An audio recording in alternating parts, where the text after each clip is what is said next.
They say camping clears your mind. Fresh air, no screens, just trees, stars, and the sound of running water. That's what we were hoping for when me and 3 of my buddies, Josh, Mikey, and Ty, headed out to the old river bend one weekend.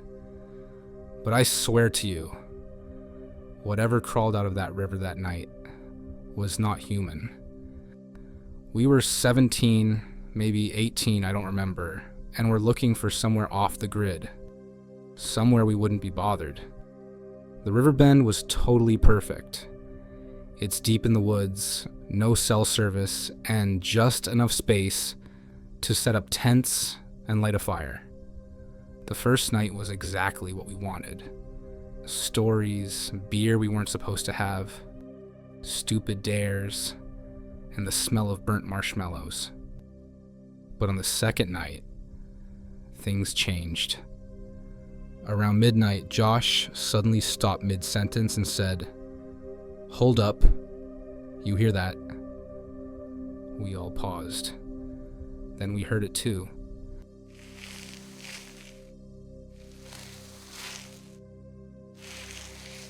Some wet, dragging sound coming from the river behind our tents. At first, I thought it was a deer or something, maybe a raccoon. But it was too slow. It didn't splash like an animal. It was like it crept. Ty tried to laugh it off, said it was probably a beaver, but I noticed he didn't sound so sure. Then Mikey leaned forward and whispered, "Bro, is that a person?" We all turned our flashlights toward the river, and that's when we saw it.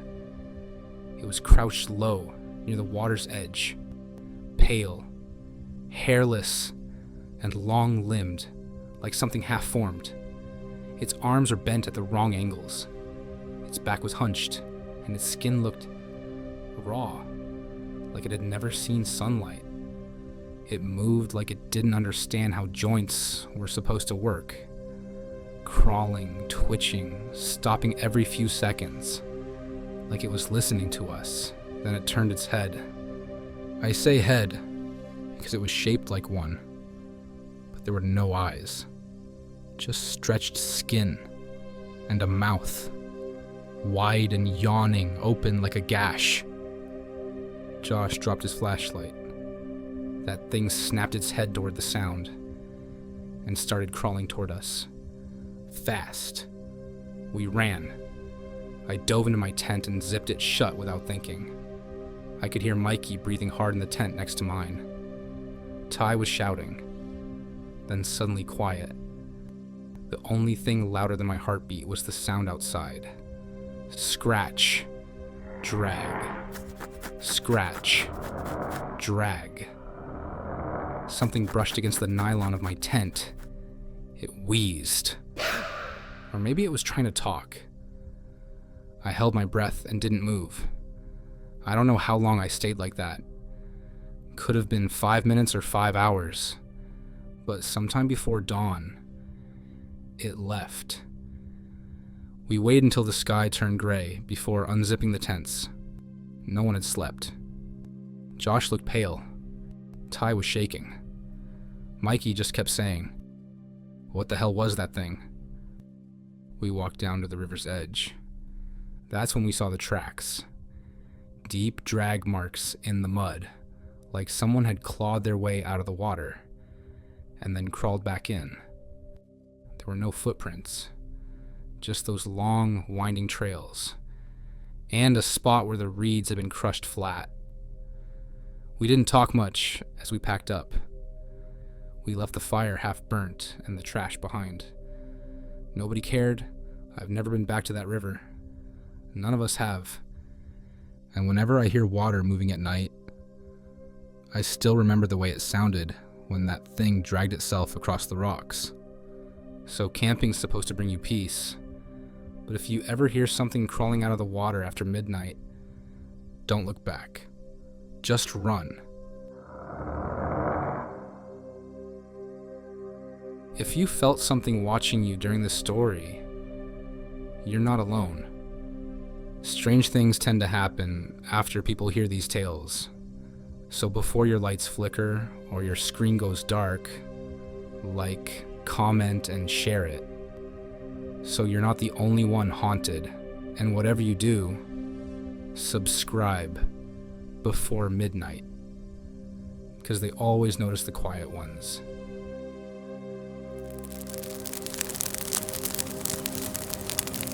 The woods have always felt like home to me. I grew up under their canopy, slept under stars more nights than I could count, hiked through creeks, bogs, ridgelines, and quiet riverbeds. I've tracked games, followed animal calls, and spent days at a time alone with just the wind and the sound of boots and dirt. But of all those hours I've spent out there, only one moment ever made me question what was really in those woods with me. It happened in late spring, around 4:30 in the morning. I was deep into a long-distance solo hike, trying to push my mileage. That meant long days, and walking in the dark with just my headlamp to light the trail. I was about 5 miles in when it happened. The trail had dropped into a bottom between two steep ridges, the kind of place where everything feels still. The path was narrow, slick with spring mud, the trees close on both sides, old oaks and young maple tangled in thick underbrush. I had my head down, watching my light on the trail, mind zoned out, one step at a time. And then I heard it. A crack. Sharp. Sudden. Explosive. I froze, mid-step. The sound didn't echo, didn't drag. It was just there, loud and fast, then gone. The woods were dead quiet. Not quiet like early morning birdsong, I mean silence. No rustle, no calls, not even wind in the branches. I realized I was the only thing making noise, and I wasn't making any now. I stood still, holding my breath, ears straining. The moment stretched thin, like something was waiting. And I realized, without needing to think about it, if I heard that sound again, I was turning around and leaving. Fast. Because that noise, it wasn't natural. It wasn't a branch falling. It wasn't a deer in the brush or a squirrel on bark. I'd heard all of those before, 1,000 times. This was different. It sounded like a thick stick. A club, maybe, being smashed hard against a thin tree. Not a thud, not a snap, but a sharp, violent crack. Clean and angry. Too sudden to be accidental. I was certain it came from up ahead, maybe 50 yards, and I knew something worse. In just a few steps, the trail curved sharply to the right and climbed back up the ridge, which meant if I kept walking, I'd be moving directly toward that sound, and then I'd have to turn my back to it as I climbed away. Every instinct in me said that was a bad idea. I stood there in that stillness, just listening. Fog from my breath touched my glasses. The silence pressed in. I could feel the cold sweat running down my neck, but I didn't hear anything else, so I moved. Slowly, headlamp on high. Every tree branch cast long, swinging shadows across the trail, making everything worse. Each step felt like a dare. The trees felt like they were holding their breath.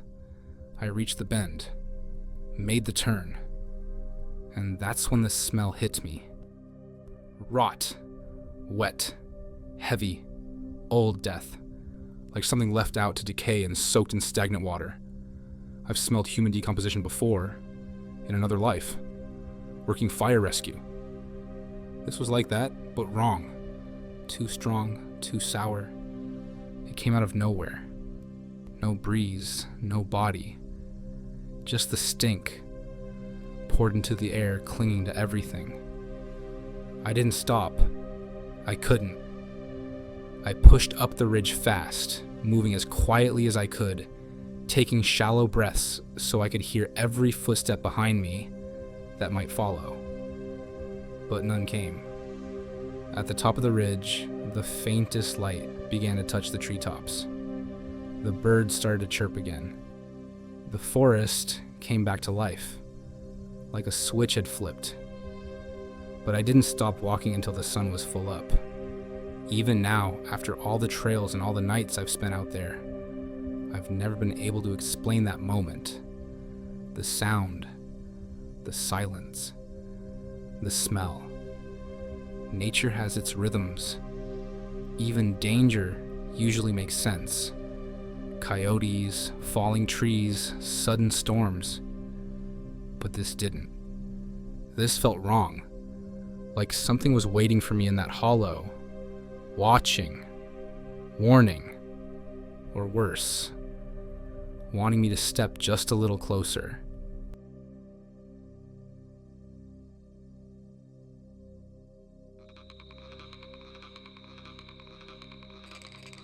I've always loved camping. There's something peaceful about it. No buzzing phones, no traffic, just the crackle of the fire and the hush of the forest at night. But one weekend last fall changed how I feel about the woods forever. It was supposed to be a relaxing trip. Just me and my cousin Jake spending a quiet weekend out in the Allegheny National Forest in Pennsylvania. We'd camped there before. Same trail, same little clearing about 3 miles from the nearest parking lot. No cell signal, no people, just wilderness. We set up camp just before sundown. The fire was going, the air smelled like pine and damp leaves, and everything felt perfect. Until that first night. I woke up just after 2 a.m. Not from a noise, at least not a normal one. It was a feeling, like someone had tapped me on the forehead. Just once, like, "Hey, wake up." I sat up in my sleeping bag, confused. The fire was just a bed of glowing coals now. Jake was snoring in his tent across from me. That's when I heard it. A whisper. Not close, not far. Just barely there. At first, I thought it was the wind, but the trees weren't moving. I held my breath. Another whisper. This time, it was clearer, like a word, or maybe a name. I couldn't make it out, but it had this weird echo to it, like it was bouncing between the trees, but not like sound normally does. It sounded deliberate. Almost like it was circling us. I stepped out of the tent. The air was heavy and cold. The kind that makes your skin crawl before you realize you're scared. Then I heard it again. Closer this time. Still a whisper. But wrong. It didn't sound human. Not exactly. Like someone trying to sound human and not quite getting it right. I grabbed the flashlight and scanned the tree line. Nothing, but I felt watched. Deeply watched. That's when Jake unzipped his tent and poked his head out. "You heard it too?"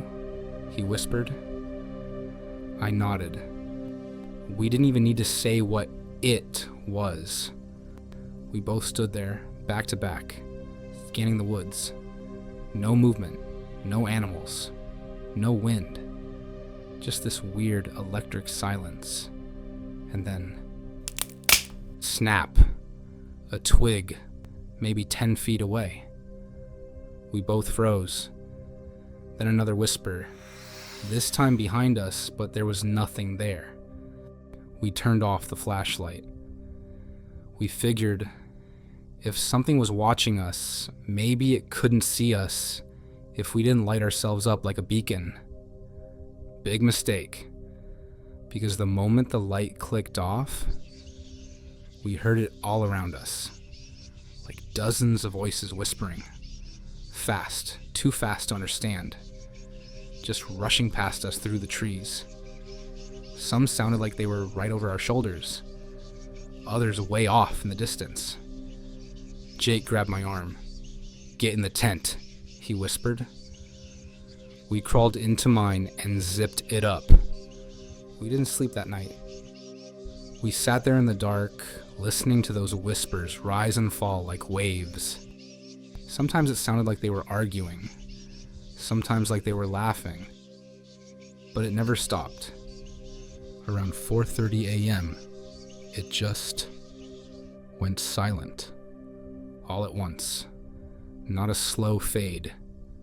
Just gone. When the sun came up, everything looked normal again. Birds chirping, squirrels in the trees, our gear untouched, but something felt off, like we'd trespassed somewhere we weren't supposed to be. Jake didn't say much, just packed up in silence. So did I. We hiked back to the car without stopping once. Here's the part that still gets me. As we were driving out of the forest, maybe 10 minutes from the trailhead, we passed this old man walking alongside the road. He had a long coat and a wooden walking stick. Looked like he was in his 70s. As we slowed to pass him, he stopped and looked right at us. And he said, clear as day, "You shouldn't stay out there after dark."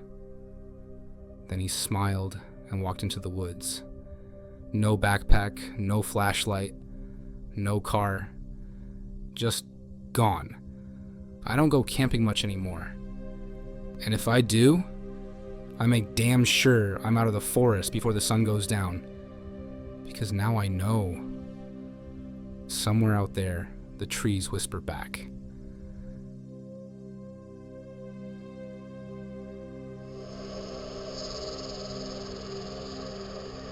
Some things out in the woods don't want to be found, but curiosity, that's what gets you.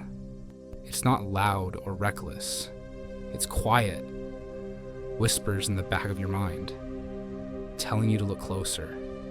Just one more step. Just one more minute. That's what happened to us. We were 4 hikers. Experienced ones. All-weather, multi-day packers who didn't flinch at animal tracks or strange sounds. We'd done the Smokies, the Whites, hell, even a chunk of the Rockies. This trail, just a shortcut through a stretch of Pennsylvania forest that wasn't on most maps. It was supposed to save us a day of climbing. We started in good spirits. Late morning. No signs, no warnings. Just a narrow path, half swallowed by ferns and silence. We followed it anyway. Around sunset, the trees got dense. The light turned gold, then amber. That's when we saw it. Something up ahead, tucked between the pines like it had been dropped there. A shack. Small, wooden. Not much taller than me. No path to it, no driveway, no wires, no chimney. Just there, squatting like it had always been. We froze. The forest around us felt different. Too quiet. But of course someone said it. "Let's check it out." The door was already slightly open. I still remember how slowly it creaked when we pushed it. Inside was clean. That's what threw us. No dust, no leaves, no moldy furniture. Just a single rocking chair in the center of the room. Old, worn, and completely still. Until we noticed the walls. Names. Hundreds of them, maybe more. All carved into the wood. First names only. Some scratched deep, like whoever did it was in a rush. Others were almost elegant, perfectly looped letters, as if someone took their time. We thought it was weird, but not terrifying. Not yet. Then one of us found the knife. Still lodged in the wall, half buried in the wood beneath a name I didn't recognize. It looked like whoever had carved the last name had just stopped mid-motion and walked away. Then everything changed. The air went cold. but not like nightfall. It was sudden, like being dunked in icy water. And the light from outside? Gone. Like someone turned off the world. It was still early evening, but every beam of sunlight had vanished behind the trees. And the chair, it started to rock, not from wind, not from vibration. It moved like someone had just gotten up from it. That was it. We were done. We ran. Didn't pack up our gear. Didn't say a word. Just bolted downhill, crashing through brush and branches until we found the main trail again. Only when we were safely miles away, near a small clearing, did we stop and breathe. We set up a basic camp, too wired to sleep. Tried to laugh it off. Maybe it was wind. Maybe we spooked ourselves. But later that night, by flashlight, I saw something on my buddy Chris's arm. Scratches. Not random. Letters. His name. Carved just under the skin. Shallow, but unmistakable. Like it had been scratched by a nail or knife. But he never screamed. Never flinched. Said he didn't feel a thing. And the worst part? We believed him. Because the next morning while hiking out, we passed a rusted old road sign. One of those steel markers, half covered in moss. Something made me glance back at it. And spray painted on the back, faded and half peeled, were letters. Sloppy, almost unreadable. But for a second, just a second, I saw something in that mess of lines and color. My name.